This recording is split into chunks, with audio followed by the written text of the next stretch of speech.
നമ്മുടെ നിത്യജീവിതത്തിൽ നാം സ്ഥിരമായിട്ട് ഉപയോഗിക്കുന്ന ഒന്നാണ് പ്ലഗുകൾ. അതിൽ തന്നെ 2 പിൻ പ്ലഗ്, 3 പിൻ പ്ലഗ്, അതുപോലെ തന്നെ പവർ പ്ലഗ് എന്നിവ നമ്മുടെ നിത്യജീവിതത്തിൽ നാം സ്ഥിരമായിട്ട് ഉപയോഗിക്കുന്നു. പോർട്ടബിളായിട്ടുള്ള ഇലക്ട്രിക്കൽ എക്യുപ്മെൻറ്റിന് പവർ കൊടുക്കാൻ വേണ്ടിയിട്ടാണ് നമ്മൾ പ്ലഗുകൾ ഉപയോഗിക്കുന്നത്. അതായത് അല്ലെങ്കിൽ ഒരു മൊബൈലിനോ അല്ലെങ്കിൽ ഇൻഡക്ഷൻ കുക്കറിനോ അതുപോലെ തന്നെ മറ്റു ചെറിയ ചെറിയ എക്യുപ്മെൻറ്റ്സിന് പോർട്ടബിളായി കൊണ്ടു നടക്കാവുന്ന എക്യുപ്മെൻറ്റ്സിന് വേണ്ടി കണക്ഷൻ കൊടുക്കാൻ വേണ്ടിയിട്ടാണ് നമ്മൾ സാധാരണയായി പ്ലഗുകൾ ഉപയോഗിക്കുന്നത്. അതായത് ഈസിയായി ഒരു ഭാഗത്തു നിന്ന് സപ്ലൈ എടുക്കാൻ വേണ്ടിയിട്ടാണ് നമ്മൾ പ്ലഗുകൾ ഉപയോഗിക്കുന്നത്. ഇതിൽ 2 പിൻ പ്ലഗും 3 പിൻ പ്ലഗും തമ്മിലുള്ള വ്യത്യാസം നമുക്ക് എന്താണെന്ന് നോക്കാം. 2 പിൻ പ്ലഗുകൾ സാധാരണയായി ഫുൾ പ്ലാസ്റ്റിക് ബോഡി ആയിട്ടുള്ള പ്ലഗുകളായിരിക്കും. അതുകൊണ്ട് തന്നെ അതിൻ്റെ ഒരു മൂന്നാമതൊരു പിന്നിൻ്റെ ആവശ്യം അതിൽ ഉദിക്കുന്നില്ല. എന്നാൽ 3 പിന്നിൻ്റെ കാര്യത്തിൽ അങ്ങനെയല്ല. 3 പിൻ പ്ലഗുകൾ നമ്മൾ ഉപയോഗിക്കുന്നത് സാധാരണയായി മെറ്റൽ ബോഡി ഉൾപ്പെടുന്ന എക്യുപ്മെൻറ്റ്സ് ആണ്. അതായത് വാഷിംഗ് മെഷീൻ, ഫ്രിഡ്ജ് അങ്ങനെയുള്ള മെറ്റൽ ബോഡി കൂടുതൽ, അല്ലെങ്കിൽ അയൺ ബോക്സ് അങ്ങനെയുള്ള മെറ്റൽ ബോഡി കൂടുതലായിട്ട് വരുന്ന ഭാഗങ്ങളിലാണ് നമ്മൾ 3 പിൻ പ്ലഗുകൾ ഉപയോഗിക്കുന്നത്. അത് നമുക്ക് എന്തിനാണെന്ന് നോക്കാം. നമ്മുടെ സേഫ്റ്റിക്ക് വേണ്ടിയിട്ടാണ് നമ്മൾ 3 പിൻ പ്ലഗ് ടോപ്പുകൾ ഉപയോഗിക്കുന്നത്. അതായത് 3 പിൻ പ്ലഗ് ടോപ്പുകൾ ഉപയോഗിച്ച് എങ്ങനെയാണ് നമുക്ക് സേഫ്റ്റി ഉണ്ടാകുന്നതെന്ന് നമുക്കൊന്ന് നോക്കാം. നമ്മുടെ രാജ്യത്തൊരു ഉള്ള നിയമം അനുസരിച്ച് നമ്മൾ ഉപയോഗിക്കുന്ന എക്യുപ്മെൻറ്റ് മെറ്റാലിക് പാർട്ട് ഉണ്ടെങ്കിൽ, മെറ്റാലിക് ബോഡി ഉണ്ടെങ്കിൽ, പുറത്ത് നമ്മൾ ഡയറക്റ്റ് ടച്ച് ചെയ്യുന്ന മെറ്റാലിക് ബോഡി ഉണ്ടെങ്കിൽ നമ്മളത് എർത്ത് ചെയ്തിരിക്കണം. അപ്പോൾ ഇങ്ങനെ എർത്ത് ചെയ്യുമ്പോൾ നമ്മളെങ്ങനെയാണ് സേഫ് ആവുന്നത് എന്ന് നമുക്കൊന്ന് നോക്കാം. ഇപ്പോൾ ഇതൊരു 3 പിൻ പ്ലഗാണ്. ഈ 3 പിൻ പ്ലഗിലേക്ക് നമ്മൾ ഈ 3 പിൻ പ്ലഗ് ടോപ്പ് കയറ്റുകയാണ്. ഈ സോക്കറ്റിലേക്ക് ഈ ടോപ്പ് കയറ്റുമ്പോൾ ആദ്യം കയറുന്നത് ഈ ഭാഗമാണ്. ഈ 2 പിന്നിനെ അപേക്ഷിച്ച് ഇതിന് നീളം കൂടുതലാണ്, ഡയമീറ്ററും കൂടുതലാണ്. അപ്പോൾ ഇത് നമ്മൾ ഈ പ്ലഗിലേക്ക് കയറ്റുമ്പോൾ ആദ്യം കയറുന്നത് ഈ വലിയ ഹോളിലാണ് വലിയ പിൻ ആദ്യം കയറുന്നത്. അതിന് ശേഷമാണ് ബാക്കി പിന്നുകൾ കയറുന്നത്. അതുപോലെ തന്നെ തിരിച്ചെടുക്കുമ്പോഴും ആദ്യം 2 പിന്നുകൾ പോന്നാലും അവസാനമാണ് ഈ വലിയ പിന്ന് വരുന്നത്.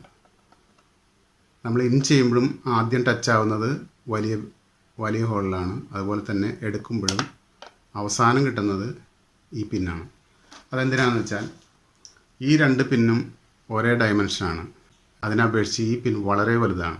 കാരണം ഇതിലൂടെ സഞ്ചരിക്കുന്ന കറണ്ടിനേക്കാൾ കൂടുതൽ കറണ്ട് ഇതിലൂടെ സഞ്ചരിക്കണം. എന്തെങ്കിലും ഫാൾട്ട് ഉണ്ടായാൽ കറണ്ട് ഇതിലൂടെ സഞ്ചരിക്കണം. അതെങ്ങനെയാണെന്ന് വെച്ചാൽ നമുക്കറിയാം, നമ്മളൊരു പോക്കറ്റ് റോഡിലൂടെ പോവുകയാണെങ്കിൽ നമുക്ക് വളരെ സ്പീഡിൽ ഒരു വണ്ടി ഓടിച്ച് പോകാൻ പറ്റില്ല. അതേസമയം നമുക്കൊരു നാഷണൽ ഹൈവേ കൂടെ പോവുകയാണെങ്കിൽ നമുക്ക് വണ്ടി നല്ല സ്പീഡിൽ ഓടിക്കാൻ പറ്റും. ഏതാണ്ട് അതേ തത്വം വെച്ച് തന്നെയാണ് ഈ 2 ലിമ്പിലൂടെ അല്ലെങ്കിൽ ഈ 2 പോയിന്റിലൂടെ സഞ്ചരിക്കുന്ന കറണ്ടിനേക്കാൾ കൂടുതൽ കറണ്ട് ഈ ഒരു പോയിന്റിലൂടെ സഞ്ചരിക്കും. കാരണം ഇതിൻ്റെ ഡയമീറ്റർ കൂടുതലാണ്. ഏരിയ കൂടുന്തോറും ഇതിൻ്റെ റെസിസ്റ്റൻസ് പ്രതിരോധം കുറയും. അപ്പോൾ ആ പ്രതിരോധം കുറഞ്ഞ വഴിയിലൂടെ കറണ്ട് സഞ്ചരിച്ചിട്ടാണ് നമുക്ക് സേഫ്റ്റി ഉണ്ടാകുന്നത്. അതെങ്ങനെയാണെന്ന് നമുക്കൊന്ന് സ്കെച്ച് വെച്ച് നോക്കാം.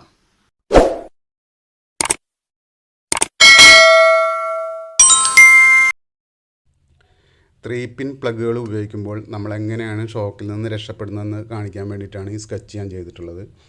ഇത് നമ്മുടെ വീടിനടുത്തുള്ള ഡിസ്ട്രിബ്യൂഷൻ ട്രാൻസ്ഫോമറാണ്. ഇതിൻ്റെ ഒരു സൈഡ് 11,000 വോൾട്ടും അതിൻ്റെ സെക്കൻഡറി സൈഡ് 440 വോൾട്ടുമാണ്. ഇതിൻ്റെ ഈ 440 വോൾട്ടിൻ്റെ സ്റ്റാർ പോയിൻ്റ് നേരെ ന്യൂട്രലാണ്. ആ ന്യൂട്രൽ നേരെ ഇവിടെ എർത്ത് ചെയ്തിട്ടുണ്ട്. അതുപോലെ തന്നെ ഇതിന് 3 ഫേസ് പുറത്തേക്ക് എടുക്കുന്നുണ്ട്. RYB അല്ലെങ്കിൽ UVW എന്ന് പറഞ്ഞാൽ 3 ഫേസ് പുറത്തേക്ക് എടുക്കുന്നുണ്ട്. 3 ഫേസും അതുപോലെ തന്നെ ഒരു ന്യൂട്രലും പുറത്തേക്ക് എടുക്കുന്നുണ്ട്. ഇതിൽ നിന്ന് നമ്മൾ ഒരു ഫേസും ഒരു ന്യൂട്രലും നേരെ എടുത്തിട്ട് നമ്മളെ വീടിൻ്റെ മീറ്ററിലേക്ക് കൊടുത്തിരിക്കുന്നു. ഇവിടെ മീറ്റർ ബോർഡാണ്. ഈ മീറ്റർ ബോർഡിൻ്റെ ഔട്ട് നേരെ നമ്മുടെ വീടിൻ്റെ അകത്തുള്ളൊരു സ്വിച്ച് ബോർഡ്. ഇതിൽ നിന്ന് ന്യൂട്രൽ ഈ ഭാഗത്തും ഫേസ് ഈ ഭാഗത്തായിട്ട് ഐസൊലേറ്റർ അല്ലെങ്കിൽ ELCBയിലേക്ക് കൊടുത്തിട്ടുണ്ട്. അതുപോലെ തന്നെ ഈ ഐസൊലേറ്ററിൻ്റെ ഒരു ഭാഗം, റൈറ്റ് സൈഡിലൊരു ഭാഗം നേരെ ഇവിടെ കൊണ്ടുവന്ന് നേരെ ന്യൂട്രലിൻ്റെ ബസ്സിലേക്ക് കൊടുത്തിട്ടുണ്ട്. ഈ ന്യൂട്രലിൻ്റെ ബസ് നേരെ ഇങ്ങോട്ട് വന്നിട്ട് ഇതൊരു സ്വിച്ച് ബോർഡാണ്. സ്വിച്ച് ബോർഡിൻ്റെ ലെഫ്റ്റ് സൈഡിലുള്ള ഒരു പ്ലഗിൽ കൊടുത്തിട്ടുണ്ട്. അതുപോലെ തന്നെ ഇവിടെ ഫേസ് വന്നിട്ട് നേരെ ഐസൊലേറ്ററിൻ്റെ ഔട്ട് വന്നിട്ട് ഇവിടെ നിന്ന് എല്ലാം ഷോർട്ട് ചെയ്ത് വെച്ചേക്കാണ്. ഈ ഷോർട്ട് ചെയ്ത് വെച്ചേക്കാണ് MCBയിലേക്ക് ഷോർട്ട് ചെയ്ത് വെച്ചേക്കാണ്. MCBയുടെ ഔട്ട് ഓരോന്നായിട്ട് പുറത്തേക്ക് എടുത്തേക്കാണ്. പല റൂമിലേക്കുള്ള സർക്യൂട്ടിലേക്ക് വേണ്ടിയിട്ട് പുറത്തേക്ക് എടുത്തേക്കാണ്. അതിലൊരു MCBയുടെ ഔട്ട് നേരെ എടുത്തിട്ട് ഇങ്ങോട്ട് കൊണ്ടുവന്ന് ഈ സ്വിച്ച് ബോർഡിലേക്ക് കൊടുത്തിട്ടുണ്ട്. സ്വിച്ച് ബോർഡിൽ ഒരു സ്വിച്ചിൻ്റെ ഒരു ഭാഗത്ത് കൊടുത്തിട്ടുണ്ട്. സ്വിച്ചിൻ്റെ ഔട്ട് നേരെ എടുത്തിട്ട് ഈ പ്ലഗിൻ്റെ റൈറ്റ് സൈഡിലും കൊടുത്തിട്ടുണ്ട്. അതുപോലെ തന്നെ ഈ മെയിൻ സ്വിച്ചിൻ്റെ ഒരു ഭാഗത്ത് എർത്തിൻ്റെ ഒരു ബസ് കാണാം. ഈ എർത്തിൻ്റെ ബസ്സിലേക്ക് നമ്മൾ 2 എർത്ത് പൈപ്പ് അടിച്ചിട്ടുണ്ട്. എർത്ത് പൈപ്പ് 2 എണ്ണം എർത്തിലേക്ക് കൊടുത്തിട്ടുണ്ട്. ഡബിൾ എർത്തിങ് ആയിട്ടാണ് ഇവിടെ കൊടുത്തിട്ടുള്ളത്. എർത്തിൻ്റെ ഈ ബസ്സിൽ നിന്ന് ഒരു എർത്ത് എടുത്ത് നേരെ എർത്തിൻ്റെ ഈ പോയിന്റിലേക്കും കൊടുത്തിട്ടുണ്ട്. ഈ എർത്ത് പോയിന്റിൽ നിന്ന് ഈ സ്വിച്ച് വഴി നമ്മളൊരു 3 പിൻ പ്ലഗ് ടോപ്പ് ഉപയോഗിച്ചിട്ട് ഒരു മോട്ടർ കണക്ട് ചെയ്തിട്ടുണ്ട്. അല്ലെങ്കിൽ മറ്റ് എക്യുപ്മെൻറ്റുകൾ കണക്ട് ചെയ്തിട്ടുണ്ടെങ്കിലും നമുക്ക് എങ്ങനെയാണ് ഷോക്കിൽ നിന്ന് രക്ഷപ്പെടുന്നതെന്ന് നോക്കാം. എർത്ത് കണക്ട് ചെയ്യാതെ ഈ 3 പിൻ പ്ലഗ് വഴി നമ്മൾ ഈ മോട്ടർ വർക്ക് ചെയ്യിക്കുമ്പോൾ ഈ മോട്ടറിന് എന്തെങ്കിലും ഒരു ഷോർട്ട് സർക്യൂട്ടോ ലീക്കേജോ ഉണ്ടെങ്കിൽ മോട്ടറിൻ്റെ ഈ ബോഡിയിലേക്ക് വരും. ഈ ബോഡിയിലേക്ക് വരുമ്പോൾ നമ്മൾ ഈ മോട്ടറിനെ ടച്ച് ചെയ്തിരിക്കുകയാണെങ്കിൽ നമ്മുടെ ബോഡി വഴി, കാരണം എന്ന് വെച്ചാൽ നമ്മുടെ ബോഡി ഒരു കണ്ടക്ടർ ആയതുകൊണ്ട് നമ്മുടെ ബോഡി വഴി നേരെ എർത്തിലേക്ക് വരും.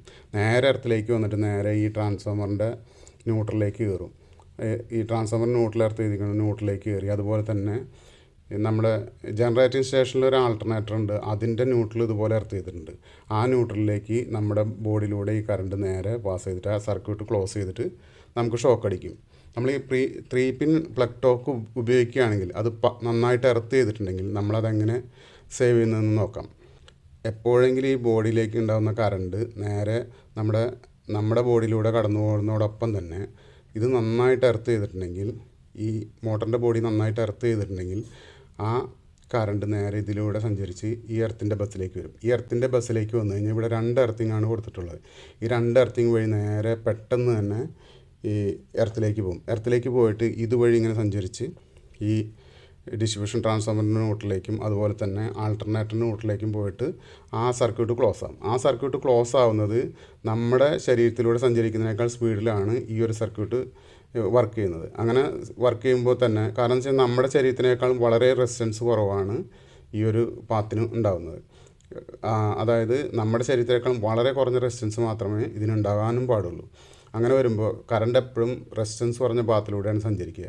അപ്പോൾ നമ്മുടെ ബോഡിയിലൂടെ പോകുന്നതോടൊപ്പം തന്നെ ഈ ഒരു സർക്യൂട്ട് വഴി വന്നിട്ട് നേരെ പോയിട്ട് ആ സർക്യൂട്ട് ക്ലോസ് ആകും. ഈ ഡിസ്ട്രിബ്യൂഷൻ ട്രാൻസ്ഫോമറിൻ്റെ ന്യൂട്രലിലേക്കും ആൾട്ടർനേറ്ററിൻ്റെ ന്യൂട്രലിലേക്കും പോയിട്ട് അത് ക്ലോസ് ആകും. അങ്ങനെ ക്ലോസ് ആകുമ്പോൾ ഒരു ഹെവി കറണ്ട് ഉണ്ടാകുകയും ഈ LCBയുടെ എർത്ത് ലീക്കേജ് സെൻസ് ചെയ്തിട്ട് ഇത് ട്രിപ്പാകും. അല്ലെങ്കിൽ ഈ LCB അല്ല ഐസൊലേറ്ററാണ് ഉപയോഗിക്കുന്നുണ്ടെങ്കിൽ ഇതിൽ ഓവർ കറണ്ട് വന്നിട്ട് ഈ MCB ഓപ്പൺ ആയിട്ട് നമുക്ക് രക്ഷപ്പെടാം.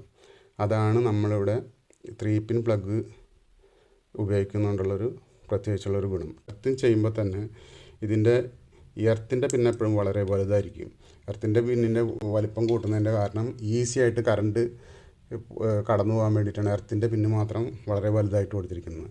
ന്യൂട്രലിൻ്റെ ഫേസിൽ പിന്നും ഒരേപോലെ ആയിരിക്കുമ്പോൾ തന്നെ എർത്തിൻ്റെ പിന്ന് വളരെ വലുതായിരിക്കും. കാരണം ഷോർട്ട് സർക്യൂട്ടിങ് കറണ്ട് പെട്ടെന്ന് തന്നെ സഞ്ചരിച്ച് നമ്മളെ രക്ഷിക്കാൻ വേണ്ടിയിട്ടാണ് എർത്തിൻ്റെ പിന്ന് വലുതായിട്ട് കൊടുത്തിട്ടുള്ളത്.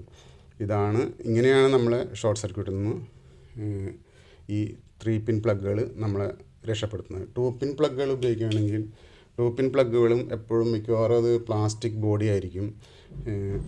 പക്കയായിട്ട് ഇൻസുലേറ്റ് ചെയ്യാൻ പറ്റുന്ന ബോഡി മാത്രമേ 2 പിൻ പ്ലഗിന് വേണ്ടിയിട്ട് നമ്മൾ ഉപയോഗിക്കുകയുള്ളൂ. അല്ലാത്ത എക്യുപ്മെൻറ്റ്സ് മുഴുവൻ നമ്മൾ ബോഡി എർത്തിങ് വഴി നമ്മൾ പ്രൊട്ടക്റ്റ് ചെയ്യാനുള്ള സംവിധാനം ഉണ്ടാക്കിയിട്ടുണ്ടാകും.